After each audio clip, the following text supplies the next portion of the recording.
it over to center coach.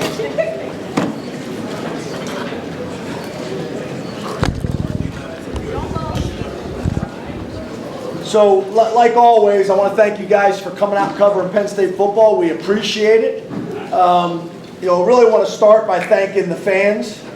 That was a phenomenal environment. And that wasn't even a whiteout. And we had that. The fans were phenomenal. We thought the fans had 7 impactful impacts on the game.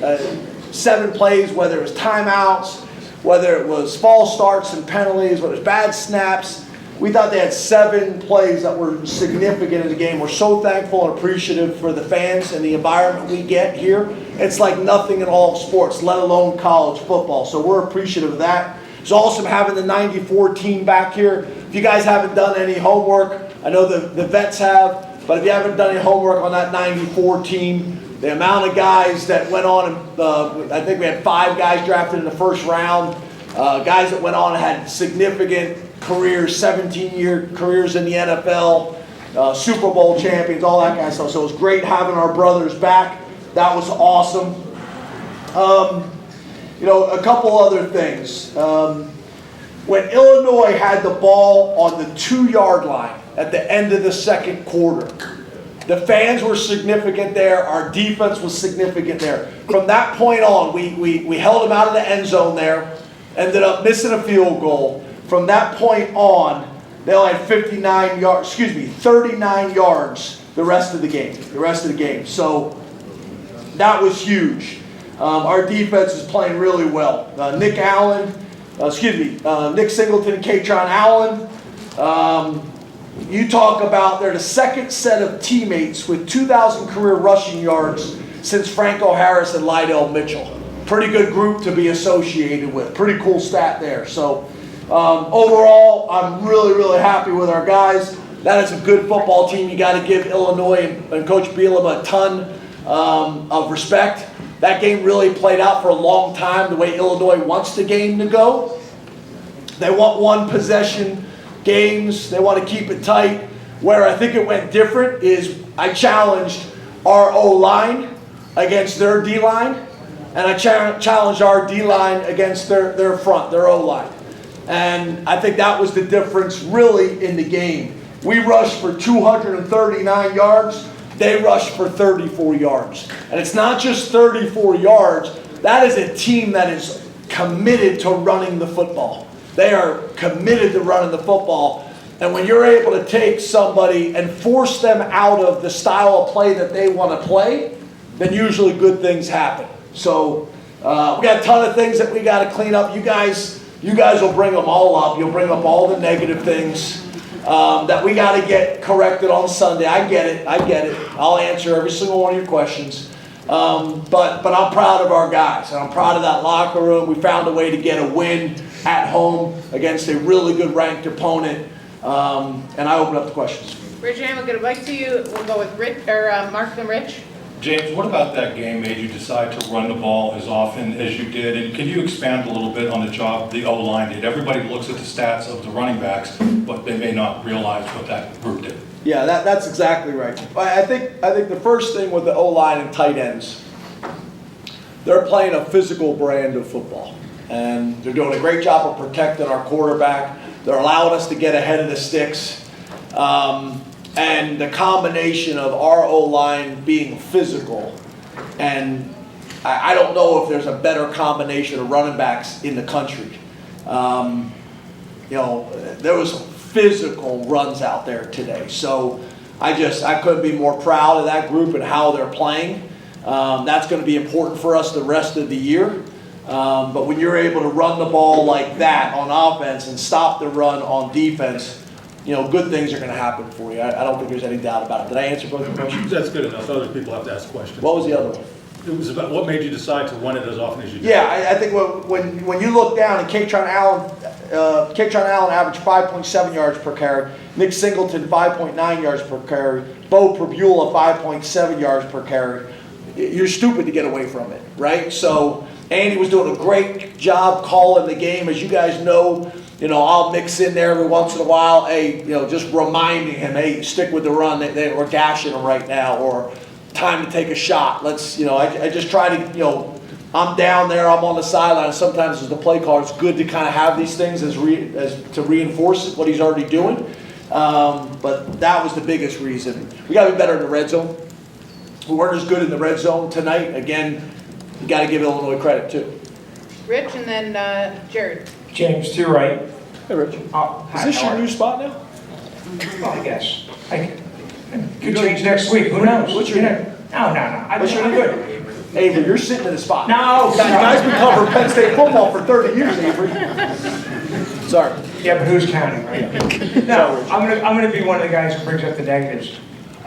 You said in your halftime interview with the radio network that you were very unhappy with the penalties, including the quote-unquote BS penalties. What, at this point of the season, should these penalties, some of these penalties, be cleaned up by now, and how do you go about cleaning them? I got no problem with the question. So first of all, it's hard to complain about a bad call when we're getting as many penalties as we are. I felt like at the end of the game, there was a ton of times where we were getting held. And I'll watch the tape. I'm not trying to be critical, and I know one of the things you're doing right now is trying to get me fined. I won't pay. Yeah, trust me. But for me, I just want to feel like it's being called both ways. That's ultimately all I care about. The one play I had a really hard time with. They called Tony Rojas, who's running to make a tackle. The ball's going down the sideline, and he's going to make the tackle, and somebody comes to block him, and he lowers his shoulder and destroys the guy. Why? Because Tony Rojas is bigger than the guy that was trying to block him? He's chasing the ball. What's he supposed to do? He's going to make a tackle. Someone's coming to block him just because he absolutely destroyed him. It's a penalty. It's not our fault. And what I was told is that he peeled back to knock somebody out. If the run's going that way, why would you peel back to make a block? It just doesn't make sense from a common sense perspective. And I watched the play. So, again, you're trying to get me fined. I was actually talking more about the offside penalty. Yeah, but it's a fair question. But it's a fair question. Again, you guys have heard me say before, the ones I struggle with is right now we got a reputation for jumping off sides, and they know it. They're going to keep doing it until we get it cleaned up. So that's got to happen. And the reality is, as good as we played, we made it a lot harder than it needed to be with silly penalties. And that's on me. Like this whole yelling at the kids, that's on me and us as coaches. We gotta provide more discipline all the time, not just punitive penalties when they jump off sides. Being more disciplined about how they are in meetings, how they sit up, how they take notes, all of that. And I believe the more discipline that we have off the field will transfer on the field. And that's my job ultimately. Jared, then Tyler. Hey, Coach Pinkman, to you. Jared, how are you? Good, how are you? Good. I got a positive one for you. After Illinois came out and scored on their opening drive, what can you talk about the team effort to then shut them out for the rest of the game? Yeah, I think the first thing is we got to be better on opening drives, right? To me, as a head coach, I think opening drives on offense and defense are very telling about how prepared you are. Your opening offensive drives, you should have gone through it so many times versus all the looks you're expecting to get that you can really go down the field and be successful. That's a week's worth of preparation to open the game. Same thing on defense. We got to break some tendencies that people aren't as comfortable going down the field. Make them question their game plan. Make them question what they've studied. So we got to be better in that area. But again, when you hold a Big Ten team to 7 points, you're going to have a chance to win a ton of games. And I'm very proud of our defensive players. I'm very proud of Tom Allen, the defensive staff. They've done a great job. So we got to get that cleaned up. But again, we're going to win a lot of games when you hold people to 7 points and 34 rushing yards against a Big Ten opponent. You're going to give yourself a chance to win a lot of games. 2 more, we'll go Tyler, and then we'll go Mason. Thanks. Hi, James. Hey, Tyler. Sanders Sahadak, obviously a couple misses today, field goals. Ryan Barker was out there for the last extra point attempt. So with the kicker position, what is your intention as far as assessing and evaluating that role before the UCLA matchup? Yeah, as you can imagine, I'm not going to get into that right now. I love Sanders Sahadak. He's been awesome for us here. And we just won a game, and he should be celebrating this win like everybody else. But ultimately, we'll have a competition, and all these things will factor into some decisions that we're going to have to make moving forward. But I want Sander to celebrate this win like everybody else, because he's put a ton into this. He's a great kid. He's a great representative of Penn State and everything that we're about. And I love the fact that we played complementary football, and our offense and defense had Sanders back. That's going to happen from time to time. Last question to Mason. Mason, can you introduce yourself, please? Hey, Coach. Mason Smith. I hope you're not frank today, but I'm from the land of the East Stroudsburg Warriors. I work for the Pocono Record, your alma mater. So. Yeah, y'all hear that? Say it again. Say it again one more time. East Stroudsburg Warriors. Yeah, Penn State, East Stroudsburg, then Harvard, Yale, Princeton. Absolutely, Coach. The question I have for you about the defense. Obviously, Illinois had a really strong first drive where they got that touchdown, but they continue to improve in that second half especially. It seemed like another notch that culminated with an interception that was, return for a touchdown, ultimately called back. What was the turning point you saw in your defense that allowed them to, really shut down that Illini offense?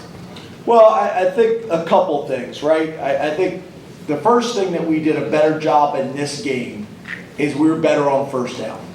That's been an issue earlier in the year. We weren't good enough on first down, so what happens then is you're getting third and manageable situations, and you're able to extend drives. So we were much better, again, back to the 34 yards rushing. I'm not sure exactly what they averaged per rush, but it wasn't very good. And that really set everything else up from there. We know that we're going to get slants and RPO glances, which are similar to slants, because we play a heavy man coverage, outside leverage. So we get a ton of that. And we got to do a great job of getting our hands up and batting some of those balls down. And we got to make sure we tackle them. But they're going to make their plays too. They're on scholarship as well. But ultimately, we made that team one-dimensional. And when you're able to do that, you got a chance to be successful. So, the exciting thing, back to Rich's point and really a lot of you guys' point, there's a lot of things that I think are very easily correctable, and we got to get them fixed. And that's coming from a defense that held them to how many total yards? 219 total yards and 34 rushing yards. The answer is 1.1. They average 1.1 yards per rush. Thank you, Coach. Thank you. Appreciate you guys. Thank you. Go Warriors.